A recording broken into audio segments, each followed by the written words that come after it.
Thank you, Joe.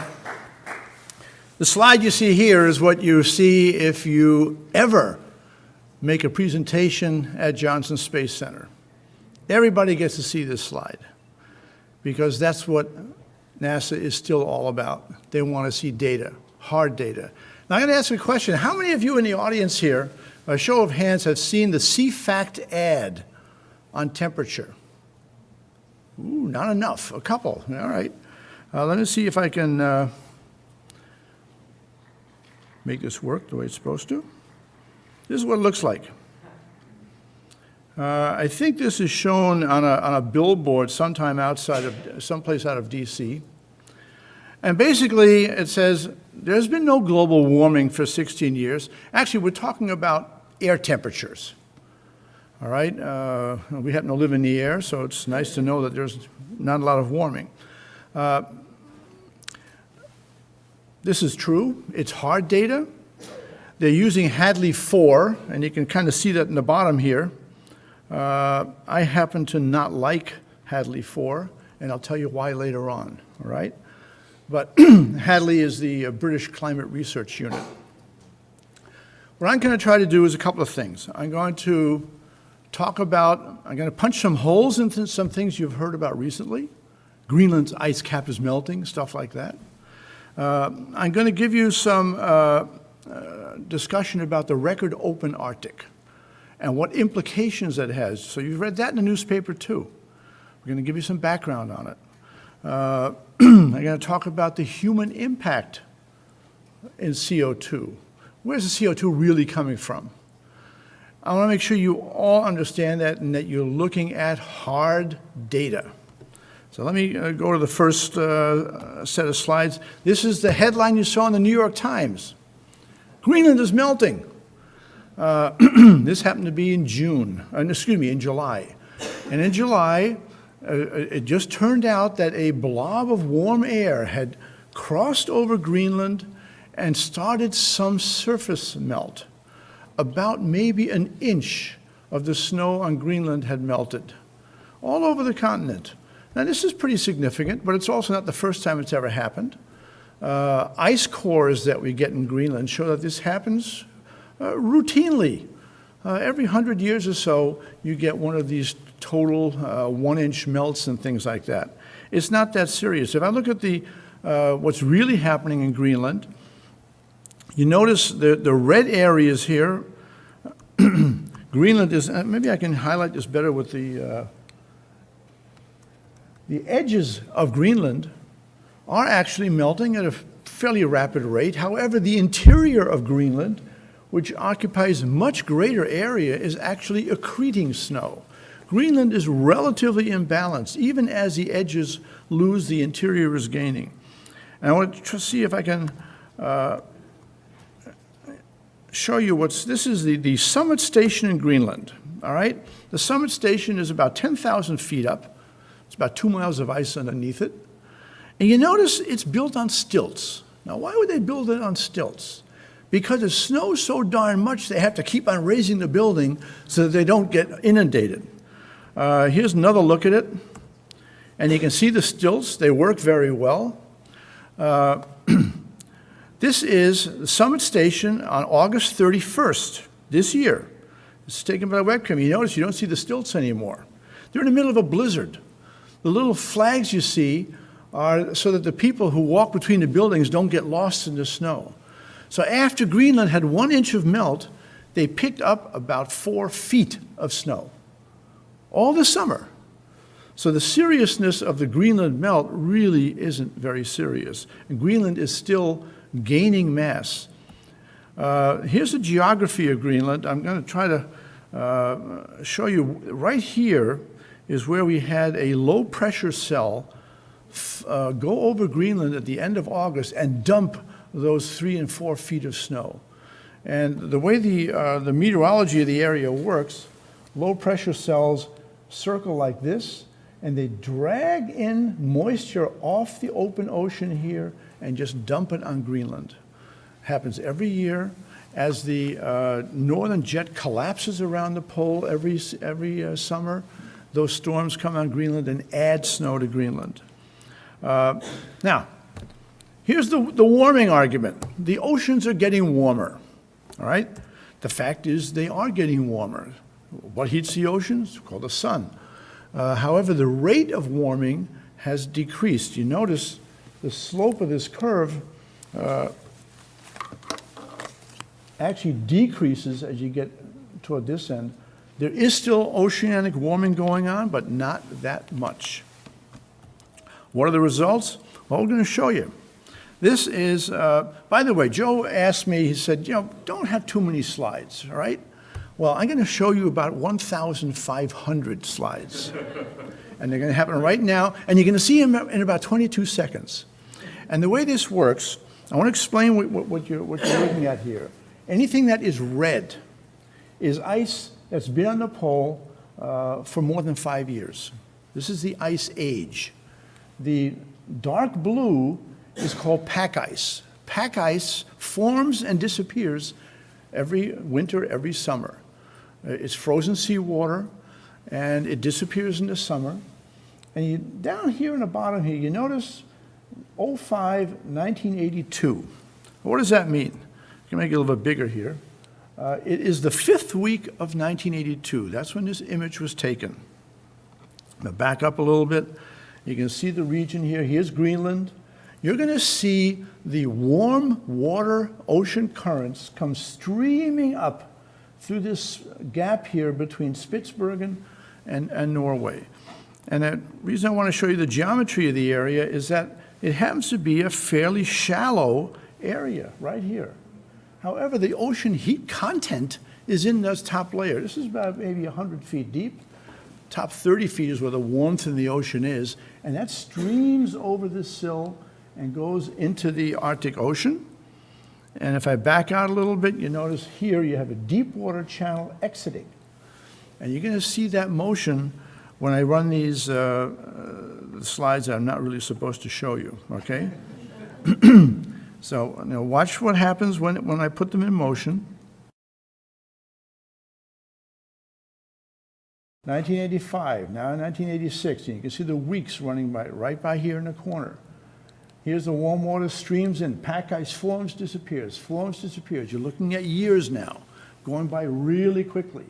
You notice the multi-year ice, the older ice, is now being bunched up against the Canadian islands here. The warm water is still streaming in here and melting the pole. By 2007, it's all gone. Now I'm back in 1982 again. I'm going to show you the next 22 seconds. You're going to see it disappear. By the way, coming out here, these are icebergs. As they come out here, that multi-year ice is fairly thick, and it can sink ships, including the Titanic and other things like that. But again, pack ice forms, disappears, So now we're in 1999, now you're in 2000, you're skipping through time here. This is a pretty neat time machine. And now we're in 2007. Now I'm going to back up. This is the 21st week of 2007, all right? This is the 25th week. This is the 29th week. Now we're halfway through the year. You notice again, the multi-year ice in 2007 is all bunched up against the Canadian islands. The rest of the Arctic is opening up. In 2007, we had a record open Arctic. We were losing about maybe 100,000 square kilometers a year. In 2007, we lost 1 million. The effect of that was extensive, and I'm going to show you what the effect is. And by the way, you think this is over? No, not really. In 2000, this is 1982. Look how much multi-year ice is all over. This is 2010. Where's the multi-year ice? The multi-year ice is, again, Canadian islands. This happens to be 23rd of September, which is the maximum open in 2010. So we have lost a lot of ice in the Arctic. And you say, oh my goodness, this is evidence of global warming, isn't it? Not quite. This is a 3-slide show taken from an ESA satellite. This is Greenland. The black dot is over the pole. It's an artifact of how the pictures are taken in the questions and answers. I'll tell you later on how that works. But you notice a big chunk that's going to be gone here in 2007. Huge open part along Asia. 2006, here's 2007. Now, what are the consequences of an open Arctic? First of all, the Earth rotates from west to east. In the polar region, the Earth rotates under its atmosphere. So you see the Earth rotating like this. So anybody standing here in Siberia or here in Greenland, the wind is always coming out of the east. They're called the polar easterlies. Again, the Earth is turning under its atmosphere, and you're feeling wind. Well, if you're standing here, and all of a sudden you have an open ocean, you have what we can call lake effect snow. Now it's ocean effect snow. For the first time in many years, the Arctic opened up and allowed that moisture to escape. Remember before, the storms coming on Greenland was sweeping moisture off the ocean, and you get 3 or 4 feet of snow landing on Greenland. Well, this is the Arctic sea ice extent graphic. You notice 2012, which is the red line here, was lower even than 2007, which is the black line. So if this was the record open Arctic in 2007, you can imagine what happened last year. It was huge, huge open Arctic gap. Now, I'm going to explain this graphic. First of all, the floating ice is not purple, okay? University of Illinois likes to color anything that floats magenta. It's still white. It still reflects sunlight. You notice this is September 23rd. Very, very little snow here because it's still summertime, maybe the end of summer. You have a huge open hole again in the Arctic Ocean. And here's the significant thing. In September already, the open Arctic has allowed the polar easterlies to sweep snow off of and deposit it on eastern Siberia. This is very, very early snow. The open Arctic allows it to happen. When you have that snow on the ground, it starts reflecting incoming sunlight. It's called albedo. Albedo is the reflection of sunlight from either cloud or snow. Now, I'm going to make some comparisons in the next couple of slides between 2007, which was the previous record, and 2012 last year. So here's your first comparison. This is now taken October 10th, 2007. You notice in 2007, the Arctic was open. Snow was being deposited in northern Asia. But take a look at 2012. More snow. Much more snow than in 2007. And that was the record. 2008, by the way, according to satellite data, was the most snow cover extent ever before seen in the Northern Hemisphere in the 42 years that they had satellites in orbit. That was 2008. 2012, it's getting worse. We're getting early snow in Northern Asia. The Arctic is still open. Snow is coming on there. That snow, I'm going to take, here's a slide 1 week later. This is the 18th. Look at the difference. Asia is beginning to be inundated with snow. 2007 had a lot. Anything gray, by the way, is like 6 inches of snow or less. It's still white. It still reflects incoming sunlight. So the energy still is lost to the Earth. But look at the difference in 2012. This is just this past fall, and that was only in 1 week. Here is November 10th, 2012. Well, November 10th, you notice the Arctic is now totally frozen again. It's cold. It's really cold up there. It's already about 40 below zero. The Arctic Ocean is frozen, but the damage is already done. Asia is almost totally snow-covered. All the sunlight coming into Asia now gets bounced off the Earth. 70% gets bounced back into space. And here's the trick. You know, people used to say, well, carbon dioxide traps heat, right? Well, carbon dioxide traps long-wave radiation. Most of what comes in from the sun is short-wave. Comes through the CO2 on the way down, and on the way back up, it pierces it at the same wavelength. It doesn't get trapped. This is what albedo looks like. I'm going to make this a little bit larger. You get sunshine falling on ground. It does convert to infrared. By the way, if it's on water, it's almost all absorbed. The reason if you fly in an airplane that the oceans look dark and black is because they are absorbing all the incoming sunlight. Snow, on the other hand, is white. Clouds reflect light, and that goes back into space. Here's the, I'm not so sure this graphic is that accurate. This number really should be about 75% because some of the sunlight penetrating a snow field actually does convert to infrared, goes back to the snow as infrared, and also goes back into space, but can get trapped by the CO2. So there's a little complexity there, but I'm not going to spend too much time talking about it. So this is what albedo does. Reflects incoming energy. Here it has to get colder. This is what albedo looks like. The reason I like this particular slide is because NASA's chief scientist comes from here. This is University of Colorado in Boulder. All right, so I kid him about it.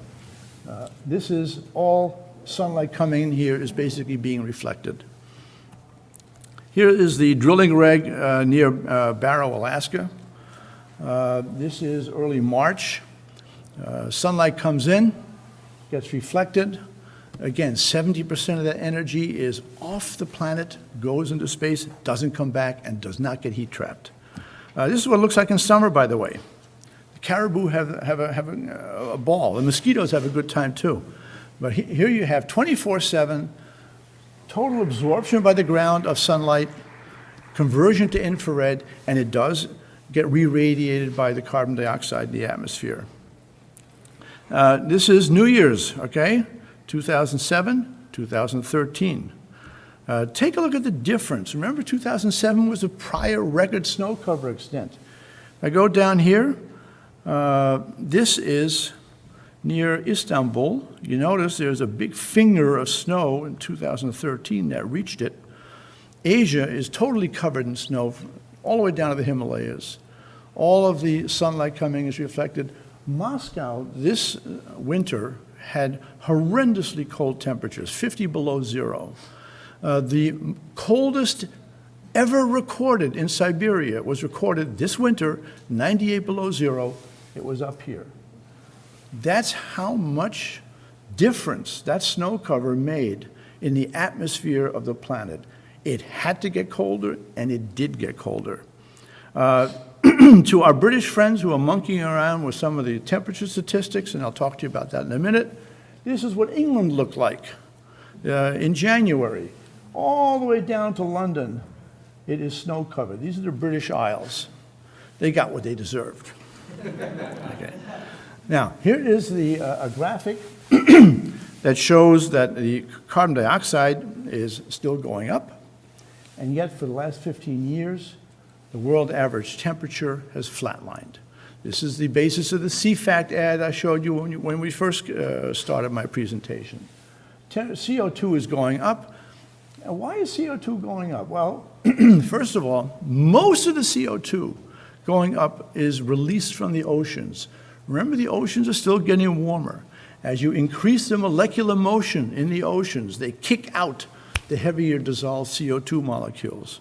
I'm going to show you a Department of Energy slide about that in a second. This is a more telling graphic, and it actually duplicates something that Hal had up before, too.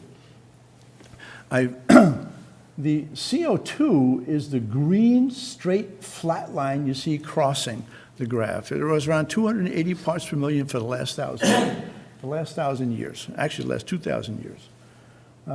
Going back 10,000 years, it was between 260 and 280. So basically, level CO2. Here you have tremendous warming increase in the medieval warm period.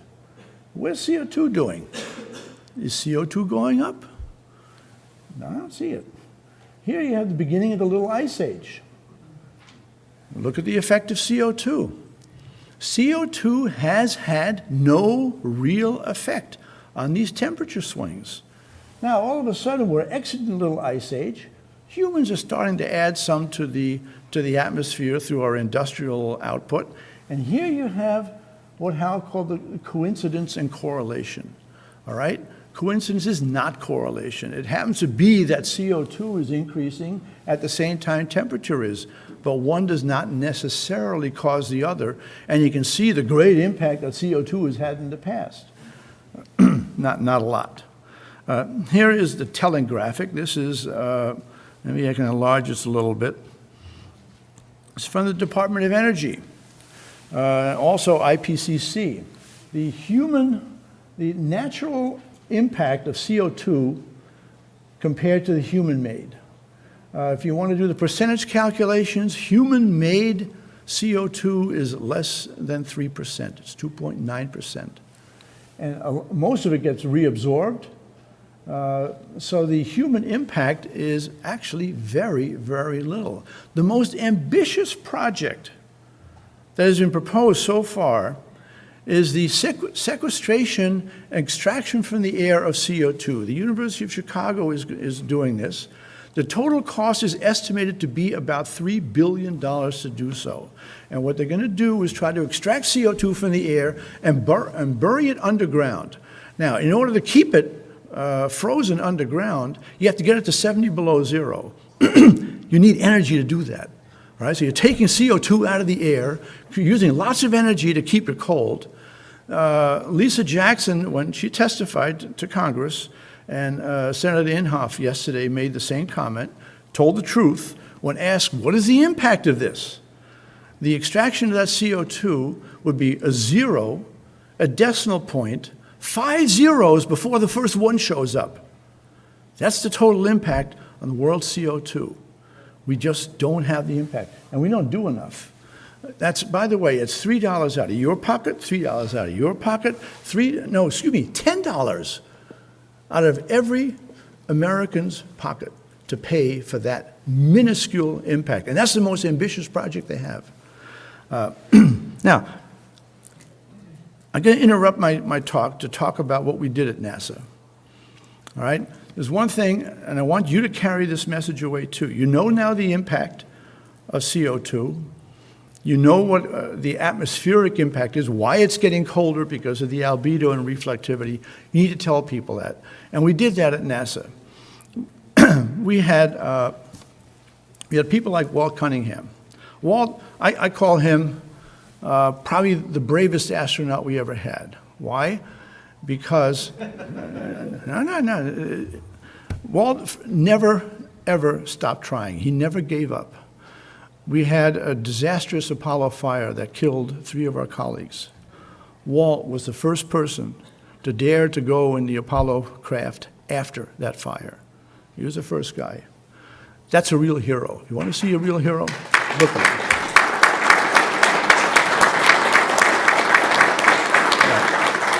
Now, we got another one here. We got Hal, all right?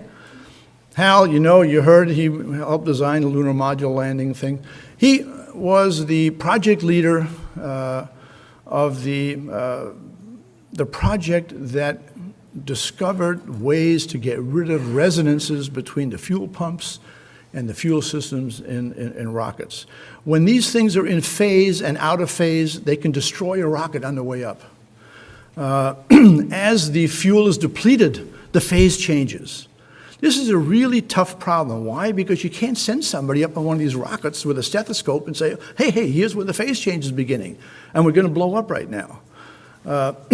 His team basically saved the life of every astronaut that followed, and there were hundreds of shuttle launches, all because of the work that team did. So here's another hero of the space program. But what was their common characteristic was that they never stopped trying and they never gave up, all right? Now, I'm no hero, all right? But I do share one quality with these guys, and that's called tenacity. I don't give up. When I was writing the code that coded the polynomial regression algorithm, I was getting terrible, terrible errors. Printouts and printouts are all wrong. They're all wrong. I couldn't figure out what was going on. Finally, I made a memory assignment in the computer that clicked, and all the numbers worked out right, and the coefficients were accurate to 12 decimal places and all that kind of stuff. So I feel really good about that. If you use the Microsoft Excel spreadsheet and you use the polyfit function, you're using my code. Every climate scientist in the world uses that, and it's a gift from me. I don't get any royalties for it either. But again, I never stopped trying. I never gave up. Now, you guys have to go out in the world now and explain to people what's going on in CO2. And that's why I have this particular slide up. I'm going to enlarge it a little bit. And this is CO2 well measured And I want you to look at one certain area here. And this is down here between 1964 and 1966. It looks like CO2 actually dropped. All right, now why did it drop? We had a giant volcano that went off. It's called Agwang. It was in Indonesia. And we didn't stop cars running, but the ocean's outgassing was impaired because of that volcanic dust in the atmosphere. Same thing happened up here. And now we're talking about 1991, 92, and this is Mount Pinatubo. And CO2 also fell off. So the oceans are the major source of that CO2. Here's our slide. In God we trust, others bring data. I'm going to show you the recent data. This is the Hadley 3 data. And this is temperature. Why do I use Hadley 3 and not Hadley 4? Well, Hadley 4, the British decided to mess around with the statistics, and they added weight to the areas near the North Pole. And they said, we're doing this because the poles are getting warmer. These ocean currents are warming it up. What they didn't do is add additional data from the South Pole. And the South Pole, by the way, is getting colder. That's now out of that record. So to call it world temperatures really is a misnomer.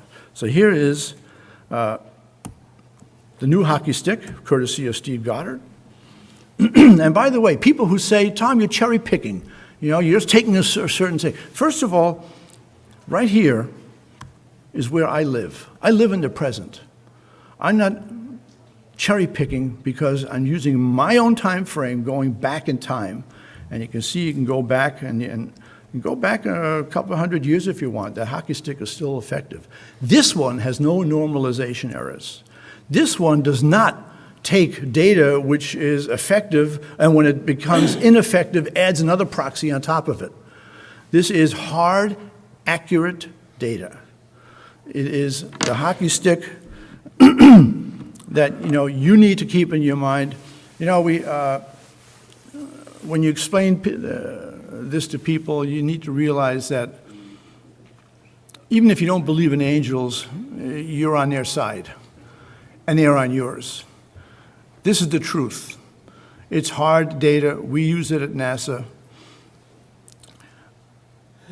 I don't want any of you to ever think about stopping trying to tell people what you've learned today. You've learned that the carbon dioxide outgassing is the majority of it comes out of the oceans. You've learned that Greenland is not falling into the ocean. You need to be the new missionaries. The angels I talked about, they play hockey too. This is their stick. I want you to make it yours. Never stop trying. Never give up. Never, ever give up until the world gets it right. Thanks.